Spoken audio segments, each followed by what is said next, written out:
Festa das Letras no IES de Becerrea.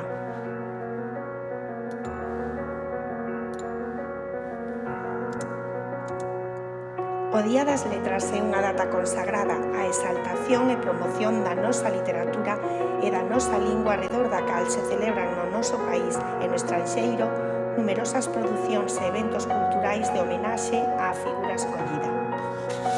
O 20 de marzo de 1963, coincidindo co centenario da publicación de Cantares Gallegos de Rosalía de Castro, os académicos de número Francisco Fernández del Riego, Manuel Gómez Román e Xesús Ferro Couselo propuxeron a celebración do Día das Letras Galegas. 1963, Rosalía de Castro. 64, Castelao. 65, Eduardo Pondal. 66, Francisco Añón. 67, Manuel Curros Enríquez. 68, Florentino López Cuevillas. 69, Antonio Noriega Varela. 70, Marcial Valladares Núñez. 71, Gonzalo López Avente. 72, Valentín Lamas Carvajal. 73, Manuel Lago González. 74, Xoán Vicente Viqueira. 75, Xan Manuel Pintos Vilar. 76, Ramón Cabanillas.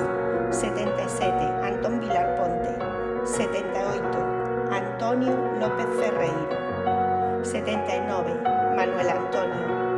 80, Alfonso X. 81, Vicente Risco. 82, Luis Amado Carballo. 83, Manuel Leiras Pulpeiro. 84, Armando Cotarelo Valledor. 85, Antón Losada Dieguez. 86, Aquilino Iglesia Albariña. 87, Francisca Herrera Garrido. 88, Ramón Otero Pedrallo. 89, Celso Emilio Ferreiro. 90, Luis Peñintel. 91, Álvaro Cunqueiro. 92, Fermín Bouza Abreu. 93, Eduardo Blanco Amor. 94, Luis Seoane. 95, Rafael Dieste. 96, Xesús Ignacio Ferro Couselo. 97, Ángel Fole. 98, Xoán de Cangas, Martín Codas e Meniño. 99, Roberto Blanco Torres. 2000, Manuel Murguía. 2001, Eladio Rodríguez. 2002, Fray Martín Sarmiento. 2003, Antón Avilés de Taramancos. 2004, Xocas. 2005, Lorenzo Varela. 2006, Manuel Luis Freire. 2007, María Mariño. 2008, Xosé María Álvarez Blázquez.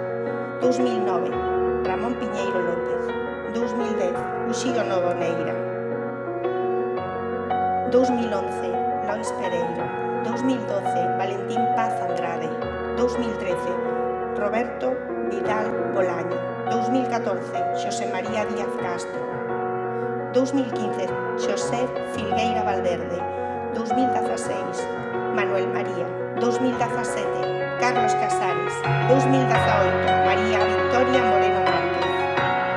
2019, Antón Fraguas. 2020, Ricardo Carballo Calero. 2021, Xela Arias. 2022, Florencio Delgado. E no 2023, Francisco Fernández del Riego. Profesor de Dereito Penal, comezou a militar nas filas do galeguismo da Segunda República. Foi un dos fundadores da editorial Galaxia e é o autor dunha amplísima obra que abrangue case todos os xéneros.